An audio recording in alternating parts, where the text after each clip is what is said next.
काले काले और घने बादलों के बीच सूर्य नारायण भगवान के दर्शन।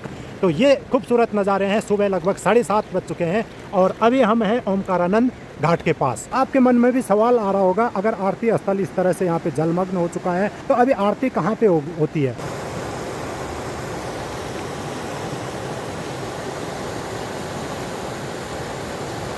रेलिंग देखिएगा पूरी तरह से यहाँ पे जलमग्न हो चुकी है। हिमालय से लकड़ियाँ बह के आती हैं और हरिद्वार की ओर चले जाती है। ऋषिकेश में कांवड़ यात्रा कंट्रोल करने के लिए बैरिकेड भी लग चुकी है।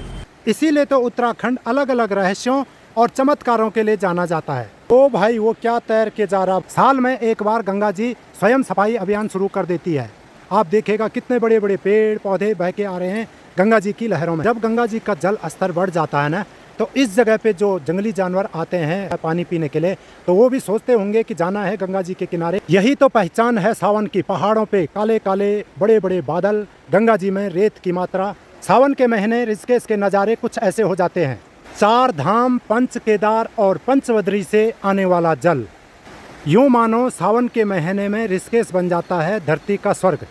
आज ऋषिकेश के नज़ारे कुछ ऐसे हैं। महादेव की जटाओं से निकलने वाला जल, जिसपे बड़े बड़े रैपिड बन रहे हैं। लगभग 4 फुट ऊपर उछल रहा है गंगा जी का जल। जब गंगा जी का जल स्तर बहुत ज़्यादा बढ़ जाता है तो वहाँ तक पहुँच जाता है। वो पेड़ देखिएगा पूरे सूख चुके हैं वो पेड़। गंगा जी में ना रेत और मिट्टी की मात्रा बहुत ज़्यादा आ रही है। यहाँ पे भी गंगा जी में ज़बरदस्त रैपिड बन रहे हैं भाई। गंगा जी में तैरते हुए पेड़ जो कि लगातार पहाड़ों में बारिश होने से हिमालय से बह के और हरिद्वार की ओर जा रहे हैं। तो आज की वीडियो में आपको कांवड़ यात्रा का अपडेट भी देंगे कि कांवड़ यात्रा कब से चल रही है और कब तक चलेगी, कितना क्राउड होने वाला है हरिद्वार ऋषिकेश में। पूरा हरिद्वार ऋषिकेश जैसे कि कांवड़ यात्रा के समय पूरा भगवामय हो जाता है, ऑरेंज कलर का हो जाता है। जो भोले के भक्त आते हैं तो पूरे भगवा कलर में आते हैं, तो हरिद्वार और ऋषिकेश पूरा भगवा ही भगवा हो जाता है। नीलकंठ महादेव कांवड़ यात्रा कब से शुरू है, कांवड़ शिवरात्रि कब है।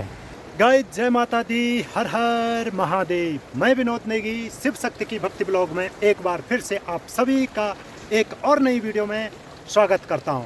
तो आज 22 जुलाई 2026 सुबह के 5:30 बज चुके हैं और हम आए हैं ऋषिकेश के साईं घाट पे। तो आज की वीडियो सच में बहुत ही ज़बरदस्त होने वाली है, क्योंकि आज साईं घाट से चलेंगे हम लगभग 5 किलोमीटर का आस्था पथ को तय करेंगे और दिखाएंगे जो ऋषिकेश शहर है ना, तो ऋषिकेश शहर के नज़दीक कौन कौन से बड़े घाट हैं, कहाँ कहाँ पे गंगा आरती होती है और कहाँ कहाँ पे स्नान कर सकते हैं, कहाँ कहाँ पे नहीं कर सकते हैं, जल का स्तर क्या है और जल में रेत की मात्रा क्या है। सुबह सुबह जो घाट होते हैं, घाट के दृश्य कैसे रहते हैं, कितने श्रद्धालु रहते हैं, और यहाँ पे बात करेंगे आज मौसम की भी कि आज का मौसम यहाँ पे कैसे रहने वाला है, अभी मौसम क्या है। तो इन तमाम जानकारियों के साथ बढ़ते हैं आज की वीडियो में आगे। आप सभी से निवेदन है कि अगर आप अभी भी शिव शक्ति की भक्ति ब्लॉग को सब्सक्राइब नहीं कर पाए तो चैनल को कर दीजिएगा सब्सक्राइब, वीडियो को कर दीजिएगा लाइक और कमेंट सेक्शन में जय माता दी, हर हर महादेव जरूर लिखिएगा। और यहाँ पे आप देखिएगा जो ये साईं घाट है, तो साईं घाट पे गंगा जी की लहरें देख सकते हैं लगातार किस तरह से यहाँ पे बढ़ती जा रही है। और आप गंगा जी के ऊपर बादल देखिएगा, लगातार कोहरा बढ़ता जा रहा है। कोहरे का आप सामने देखिएगा जैसे पहाड़ जैसे बनना ठीक गंगा जी की धारा के ऊपर। ये आप देखिए, ये जूम करके जैसे कि आप देख सकते हैं कितना बड़ा पहाड़ यहाँ पे गंगा जी की ठीक धारा के ऊपर बादलों का ये बन रहा है। तो गाइज यहाँ पे देख सकते हैं ये है ऋषिकेश में साईं मंदिर, और साईं मंदिर के नीचे आप गंगा जी का तट देख सकते हैं। तो ये यहाँ पे साईं घाट है। यहाँ पे आप देख सकते हैं एक बोर्ड पे जैसे कि लिखा हुआ है कांवड़ मेला 2025 का ये बोर्ड है। गंगा जी नदी का जल स्तर कभी भी बढ़ सकता है, यहाँ पे स्नान करना सख्त मना है। तो यहाँ पे सच मना स्नान करने के लिए बिल्कुल डुबकी नहीं लगा सकते। यहाँ पे लोटे और जग से तो नहा सकते हैं, क्योंकि यहाँ पे न तो कोई चेन है, रेलिंग भी आप देख सकते हैं पूरी तरह से यहाँ पे जलमग्न हो चुकी है। आज देखिएगा भाई क्या ही नज़ारे हैं पहाड़ों के, लगातार बादल देख सकते हैं पहाड़ों पे। आजकल जैसे कि सावन के महीने में पूरे पहाड़ियाँ बादलों से भरी रहती है। तो चलिए, साईं मंदिर के पीछे से ये आस्था पथ है और आस्था पथ देखिएगा ठीक आगे। तो यहाँ से लगभग 5 किलोमीटर का पैदल सफ़र इस आस्था पथ पे करेंगे। दिखाएंगे खूबसूरत खूबसूरत नज़ारे और दिखाएंगे कहाँ कहाँ पे गंगा आरती होती है, कहाँ कहाँ पे स्नान कर सकते हैं। तो इन तमाम नज़ारों के साथ बढ़ते हैं आगे। आप सभी से निवेदन है कि अगर आप अभी भी शिव शक्ति की भक्ति ब्लॉग को सब्सक्राइब नहीं कर पाए तो चैनल को कर दीजिएगा सब्सक्राइब, वीडियो को कर दीजिएगा लाइक और कमेंट सेक्शन में जय माता दी, हर हर महादेव ज़रूर लिखेगा। यहाँ पे ना एक बोर्ड लगा हुआ है कांवड़ मेला 2025 का, जिस पे कुछ चेतावनी लिखी हुई है। गंगा नदी का जल स्तर ना कभी भी बढ़ सकता है, यहाँ पे स्नान करना सख्त मना है। तो सच में यहाँ पे ना सुरक्षा की दृष्टि से इतना अच्छा नहीं है, क्योंकि यहाँ पे जो रेलिंग है, रेलिंग भी पूरी तरह से यहाँ पे जलमग्न हो जाती है बरसात के टाइम पे, और चैन भी यहाँ पे नहीं है।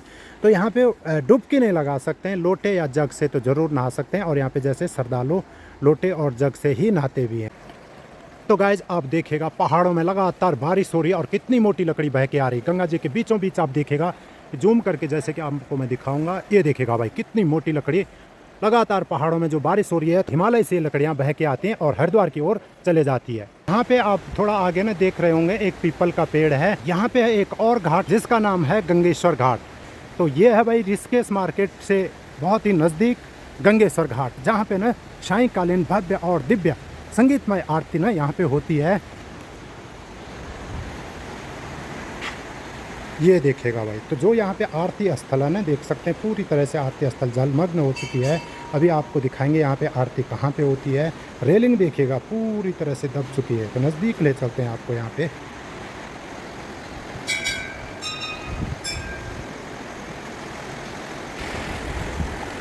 और जो ये गंगा जी के आप दर्शन कर रहे हैं ना, तो ये हैं गंगेश्वर घाट के। यहाँ पे आप जल का बहाव देख सकते हैं, बहुत ज़्यादा है। और ये गंगेश्वर घाट का जो आरती स्थल है, पूजा स्थल है, गंगा जी में स्नान करने का स्थल है। यहाँ पे हल्की रेलिंग आप देख रहे होंगे ऊपर, तो ये देख सकते हैं पूरी तरह से रेलिंग यहाँ पे जलमग्न हो गई है। तो यहाँ पे भी ना अभी बिल्कुल भी डुबकी नहीं लगा सकते हैं, लोटे या जग से ही आप यहाँ पे नहा सकते हैं।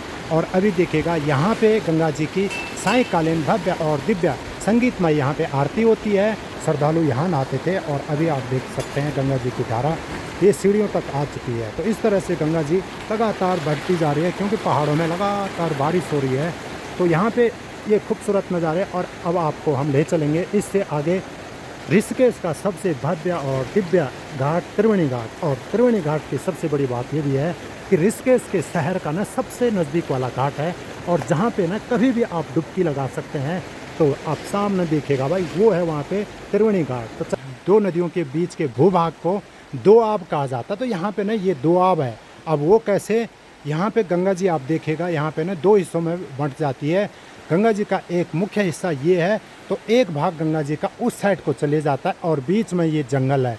तो आगे जाके ना ये दोनों एक ही जगह पे मिल जाते हैं। तो यहाँ पे आप देखेगा आगे जहाँ से गंगा डिवाइड हो रहे हैं ना, जो ये दोआब वाली भूमि है ना, तो इसमें ये बड़े बड़े पेड़ रुके हुए हैं। तो ये देखेगा ये है ऋषिकेश के त्रिवेणी घाट, जो कि ऋषिकेश शहर का ना सबसे नज़दीक वाला घाट है ये, और सबसे भव्य और दिव्य घाट है। यहाँ पे जो सायंकालीन आरती होती है वो भी हमने आपको पिछली वीडियो में दिखाया था कि बहुत ही भव्य दिव्य संगीतमय आरती यहाँ पे होती है। तो दोस्तों चलिए बढ़ते हैं आगे, दिखाते हैं आपको त्रिवेणी घाट के सुंदर नज़ारे। यहाँ से आप देखिएगा तो अभी यहाँ पे चहल पहल बहुत कम देखने को मिल रही है। तो नज़दीक चलेंगे तो नज़दीक से कितनी चहल पहल होगी ये हमको नज़दीक जाकर पता लगेगा। तो आरती स्थल भी आप यहाँ से देख सकते हैं। ये जो 3 साइड है ना, तो ये आरती स्थल है।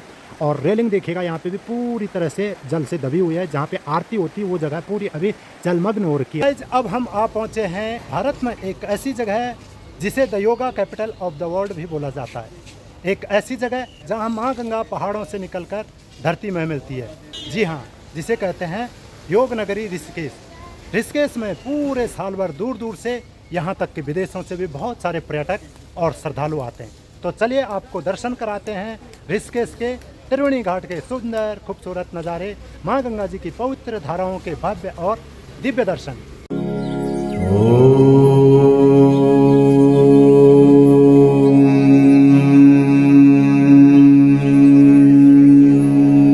अब हम आ पहुँचे हैं ऋषिकेश के त्रिवेणी घाट में, जहाँ पे भव्य और दिव्य आरती होती है। तो यहाँ के आप सुंदर नज़ारे देखेगा। ये रेलिंग भी यहाँ से पूरी तरह से जलमग्न हो गई है। गंगा जी में रेत और मिट्टी बहुत ज़्यादा आ रही है, क्योंकि लगातार पहाड़ों में जो बारिश हो रही है, तो उसका असर आप देख सकते हैं ऋषिकेश में भी देखने को मिल रहा है। गंगा जी का जो आरती स्थल है, तो जो ये रेलिंग है ना, रेलिंग से भी बाहर गंगा जी की आरती होती है।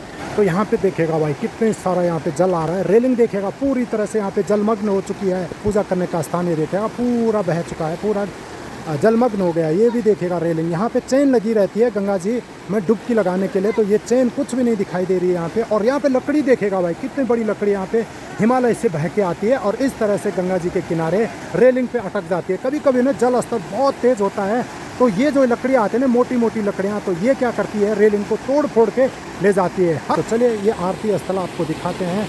तो आरती यहाँ होती है गर्मियों में, जो यहाँ पे ना इस साइड में आरती होती है। तो अभी आप देख सकते हैं पूरा जो आरती स्थल है ये जलमग्न हो गया है, जल से डूब चुका है। और अभी आरती होती है टीन सेट के नीचे गर्मियों में, जबकि आरती टीन सेट के नीचे तभी होती है जब बाहर बारिश होती है। तो चलिए बढ़ते हैं आगे। अब आपको ले चलते हैं ऋषिकेश का एक और बड़ा घाट, पूर्णानंद घाट, जहाँ पे दिखाएंगे आपको सुंदर नज़ारे। और पूर्णानंद घाट की चहल पहल क्या है, यहाँ पे त्रिवेणी घाट आप देख सकते हैं। सुबह सुबह का समय है, लगभग 6 बज रही है। तो अभी यहाँ पे श्रद्धालु बहुत कम देखने को मिल रहे हैं, जबकि दिन में जैसे कि आपने देखा होगा यहाँ पे बहुत ज़्यादा चहल पहल त्रिवेणी घाट में रहती है। तो जब हम अभी ऋषिकेश के आस्था पथ पे चल रहे हैं ना, तो इधर भी आप देखेगा कितनी बड़ी बड़ी लकड़ियाँ यहाँ पे बह के आ रखे हैं। हिमालय से बड़ी बड़ी लकड़ियाँ बरसात में लगातार बह के आ जाती हैं और इस तरह से किनारे हो जाती है। और यहाँ पे भी देखेगा कितनी बड़ी लकड़ी बह के यहाँ पे आ रही है। ओ भाई, जानकी सेतु के पास में कितने बड़े बड़े रैपिड बन रहे हैं भाई। गंगा जी का प्रवाह कितना तेज है। ओ भाई, यहाँ पे भी पूरी सीढ़ियाँ जलमग्न हो चुकी है भाई। उत्तराखंड के पहाड़ों को ऐसा लग रहा है बादलों ने पूरी तरह से घेर लिया है। तो गाइज ये जगह है पूर्णानंद घाट से पहले श्री स्वामीनारायण गंगा घाट। यहाँ पे आरती स्थल आप देख सकते हैं, पूरी तरह से यहाँ पे आरती स्थल जलमग्न हो चुका है। यहाँ पे कोई भी श्रद्धालु देखने को नहीं मिल रहे हैं। तो आपके मन में भी सवाल आ रहा होगा, अगर आरती स्थल इस तरह से यहाँ पे जलमग्न हो चुका है और धीरे धीरे गंगा जी का जल स्तर बढ़ते ही जा रहा है, तो अभी आरती कहाँ पे होती है। तो आप इधर देखेगा, यहाँ पे सीढ़ियों पे अभी यहाँ पे आरती होती है। एक आरती स्टैंड यहाँ पे लग चुके हैं, यहीं पे अभी आरती होती है। तो चलिए बढ़ते हैं श्री स्वामीनारायण गंगा घाट से आगे, और अब हम जाएंगे पूर्णानंद घाट पे। ये आस्था पथ के नज़ारे आप देख सकते हैं। यहाँ पे श्रद्धालु माँ गंगा जी की पवित्र धारा के पथ पर इस तरह से यहाँ पे सुंदर सुंदर नज़ारों के साथ, भव्य दर्शन के साथ यहाँ पे मंत्रमुग्ध हो जाते हैं। तो गाइज आज 22 जुलाई 2026 सुबह की 7 बज चुके हैं और हम आ पहुँचे हैं जानकी सेतु के पास। तो आज 22 जुलाई सुबह 7 बजे के जानकी सेतु के नज़ारे आप देख सकते हैं। यहाँ पे अभी क्राउड बहुत कम है, जबकि दिन में दोपहर के समय यहाँ पे बहुत ज़्यादा क्राउड रहता है। जानकी सेतु के बाद हम आ पहुँचे हैं पूर्णानंद घाट पे। तो यहाँ पे आप देखिएगा गंगा जी का स्तर कितना ज़्यादा बढ़ चुका है। जो यहाँ पे ये पिलर हैं, तो ये पिलर भी पूरी तरह से जलमग्न हो चुके हैं। ये वाला इलाका देखेगा, जबकि यहाँ पे बड़े बड़े पत्थर होते हैं। पिछली वीडियो में हमने दिखाए थे, जो कि यहाँ पे बड़े बड़े पत्थर दिखाई दे रहे थे। तो अभी सारे पत्थर जलमग्न हो चुके हैं। तो यहाँ पे आप देख सकते हैं, अभी सुबह जैसे कि 7 बजे का समय हो चुका है। यहाँ पे श्रद्धालु बहुत कम देखने को मिल रहे हैं, पूरा घाट खाली हो रखा है। तो आप सामने देख सकते हैं, वो वानप्रस्थ आश्रम है। ठीक जब अगर हम जानकी सेतु से पलीपार जाते हैं तो हमको पहला वानप्रस्थ आश्रम दिखाई देता। तो ये वानप्रस्थ आश्रम आप यहाँ पे देख सकते हैं। और वानप्रस्थ आश्रम पे भी श्रद्धालु बहुत कम देखने को मिल रहे हैं। पहाड़ों के नज़ारे आप यहाँ से भी देख सकते हैं, क्या ही सुंदर नज़ारे हैं भाई। आहा। तो गाइज आप देख सकते हैं सूर्य नारायण भगवान प्रकट हो चुके हैं। तो सूर्य नारायण भगवान की किरणें गंगा जी की धारा में यहाँ पे पड़ रही है। तो सच माने बहुत ही खूबसूरत, बहुत ही सुंदर नज़ारे यहाँ पे बन रहे हैं। ये ठीक आप सामने परमार्थ निकेतन घाट देख सकते हैं। आगे आप देखेगा वो तपोवन है, तपोवन के आगे आप पहाड़ों पे देख सकते हैं अभी हल्के हल्के बादल लगे हुए हैं। गंगा जी का जो फॉग था सुबह तक, गंगा जी में जो बादल थे वो भी कम हो चुके हैं। ये खूबसूरत नज़ारे सूर्य नारायण भगवान के, काले काले और घने बादलों के बीच में आप सूर्य नारायण भगवान के दर्शन कर सकते हैं। तो ये खूबसूरत नज़ारे हैं। सुबह लगभग 7:30 बज चुके हैं और अभी हम हैं ओमकारानंद घाट के पास। तो सूर्य नारायण भगवान की किरणें आप देखेगा गंगा जी में पड़ रही है। तो ये खूबसूरत नज़ारे आप देख सकते हैं। तो भाई यहाँ पे रैपिड देखेगा, बहुत ही खतरनाक रैपिड यहाँ पे बन रहे हैं। और यहाँ पे जब बड़े बड़े पत्थर हुआ करते हैं, लेकिन यहाँ पे पत्थर पूरी तरह से जलमग्न हो चुके हैं, कोई भी पत्थर नहीं दिखाई दे रहे हैं। परमार्थ निकेतन घाट में जो महादेव की प्रतिमा है गंगा जी के तट पे, तो ये देखेगा तो गंगा जी महादेव की प्रतिमा भी ना पूरी तरह चारों तरफ से जल से घिर चुकी है। तो ये परमार्थ निकेतन है, वो गीता भवन है। और यहाँ पे ना कुछ बच्चे देख सकते हैं, ये कुछ टूरिस्ट हैं, ये गंगा जी में पत्थर फेंक रहे हैं। जबकि गंगा जी में पत्थर फेंकना यानी गंगा जी के ऊपर पत्थर मारने की तरह होता है। तो अगर आप लोग भी इस तरह से आते हैं तो जानकारी का अभाव होता है, मस्ती करते हैं, लेकिन इसको एक तरह से अच्छा नहीं माना जाता है, क्योंकि गंगा जी को हम माँ मानते हैं। और गंगा जी पे को अगर हम माँ मानते हैं तो इस पर पत्थर उछालना एक तरह से सही नहीं है। जैसे कि हमने पहले बताया था कि आज की वीडियो में हम बड़ी जानकारी देंगे ऋषिकेश हरिद्वार में कांवड़ यात्रियों की। तो 25 जुलाई से पूरा ऋषिकेश और हरिद्वार भगवामय हो जाएगा। पूरे भोले के भक्त ही नज़र आएंगे सड़कों पे, होटलों पे, गंगा जी के किनारों पे। कांवड़ यात्रा शुरू होगी वो लगभग वैसे 30 जुलाई से है, लेकिन 25 जुलाई से कांवड़ चलने शुरू हो जाएंगे। 10 और 11 अगस्त को शिवरात्रि है, तो 10-11 अगस्त तक ऋषिकेश और हरिद्वार खचाखच भोले के भक्तों से भर जाएगा। तो आप अपने हिसाब से, उस हिसाब से अगर ऋषिकेश में घूमने आ रहे हैं तो अपना प्लान उस हिसाब से करिएगा, क्योंकि ऋषिकेश में न तो ऑटो में जगह मिलेगी, न बसों में मिलेगी, ट्रेन भी फुल बन के आएंगे जगह जगह से। तो ये अपडेट है कांवड़ यात्रा का। तो फिलहाल दोस्तों इस वीडियो में इतना ही। मैं मिलता हूँ आपसे एक और नई वीडियो में। हमें उम्मीद है कि आपको हमारे द्वारा दिखाए गए आज के भव्य दिव्य नज़ारे अच्छे लगे होंगे। अगर वीडियो पसंद आए हो तो ज़रूर लाइक कर दीजिएगा। हमारे साथ जुड़े रहने के लिए यूट्यूब चैनल शिव शक्ति की भक्ति ब्लॉग को ज़रूर सब्सक्राइब कर दीजिएगा। जय माता दी, जय माँ गंगे, हर हर गंगे, हर हर महादेव।